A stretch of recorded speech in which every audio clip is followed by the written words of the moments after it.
नमस्कार दोस्तों अगर मैं आपसे पूछूं कि दुनिया की सबसे महंगी चीज कौन सी है तो दोस्तों आपके दिमाग में ख्याल आ रहा होगा सोना, चांदी या डायमंड। लेकिन दोस्तों ऐसा बिल्कुल भी नहीं है। दुनिया की जो सबसे महंगी चीज है उसका नाम है एंटी मैटर। जी हाँ दोस्तों, एंटी मैटर, जिसकी खोज 1928 में एक ब्रिटिश साइंटिस्ट पॉल डिराक द्वारा की गई थी।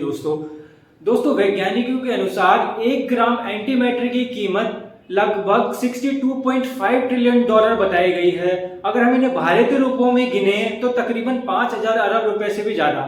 दोस्तों अब आप सोच रहे होंगे कि एंटी मैटर इतना महंगा क्यों है। तो दोस्तों मैं आपको बता दूं कि एंटी मैटर को बनाने वाली जो टेक्नोलॉजी है, साथ ही साथ इसको स्टोरेज करने वाली जो टेक्नोलॉजी है, उसके कारण ये इतना ज्यादा कॉस्टली है। साथ ही साथ इसके यूजेस के कारण भी ये कॉस्टली है। इसके यूजेस में देखिए कि मेडिकल साइंस में ह्यूमन बॉडी के अंदर बहुत सारे कैंसर जो होते हैं उनके ट्रीटमेंट में ये काम आता है। साथ ही साथ दोस्तों जब कभी भी हम स्पेस में दूसरे ऑब्जेक्ट्स को एक्सप्लोर करने की बात करते हैं तो वहां पे हमारे मन में एंटी मैटर जैसे एफिशिएंट फ्यूल का ख्याल आता है।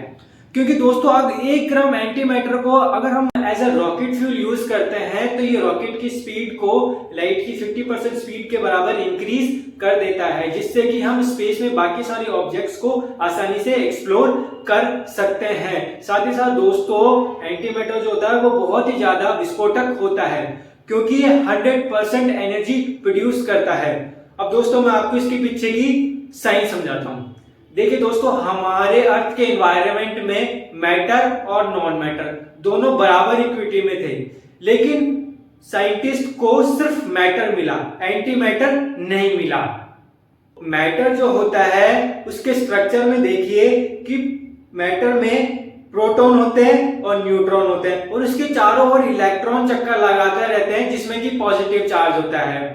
जबकि दूसरी तरफ एंटी मैटर में एंटी प्रोटॉन होते हैं और एंटी न्यूट्रॉन होते हैं और उसके चारों ओर एंटी प्रोजेस्ट्रॉन चक्कर लगाते रहते हैं जिसमें कि नेगेटिव चार्ज होता है। तो दोस्तों जब मैटर और नॉन मैटर एक दूसरे से टकराते हैं तो ये एक बहुत बड़ा विस्फोट करते हैं, साथ ही साथ 100% एनर्जी प्रोड्यूस करते हैं। दोस्तों मैं आपको एक एग्जांपल बताता हूं।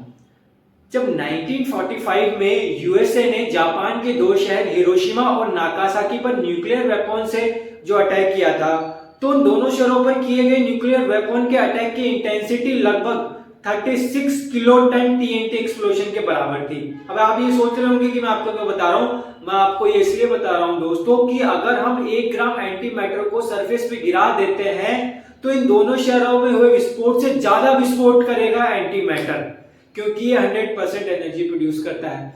दोस्तों अगर हम हमारे वर्ल्ड के सबसे पावरफुल न्यूक्लियर वेपन को भी अगर सरफेस पे गिरा देते हैं तो वो भी इतनी एनर्जी प्रोड्यूस नहीं कर सकता, उसमें भी कुछ एनर्जी वेस्ट चल जाती है, जबकि एंटी मैटर 100% एनर्जी प्रोड्यूस करता है। दोस्तों अब आप ये सोच रहे होंगे कि अगर एंटी मैटर के इतने सारे यूजेस है, इतने सारे एप्लीकेशन है, तो हम इन्हें ह्यूमन सिविलाइजेशन में काम में क्यों नहीं ले सकते। तो दोस्तों आपकी जानकारी के लिए मैं बता दूं कि एंटी मैटर का हमारे अर्थ पर मिलना बहुत ही ज्यादा रेयर है। इसे सिर्फ आर्टिफिशियली बनाया जा सकता है और इसके लिए स्विट्जरलैंड के जेनेवा में स्थित CERN European Organization for Nuclear Research इसके लिए प्रयास में भी लगी हुई है। उन्होंने एक तरीके का ह्यूमन कोलाइडर बनाया है जिसमें कि वो एंटी प्रोजेस्ट्रॉन को आपस में हाई स्पीड से टकरा करके आर्टिफिशियल एंटी मैटर बनाने के प्रयास में लगी हुई है। तो दोस्तों आपको हमारे द्वारा दी गई एंटी मैटर की जानकारी कैसी लगी? अगर आपको हमारा ये वीडियो अच्छा लगा तो प्लीज वीडियो को लाइक कीजिए और ऐसी नॉलेजेबल बातों के लिए कृपया हमारे चैनल द डार्क डिस्कवरीज को सब्सक्राइब कीजिए। थैंक यू दोस्तों।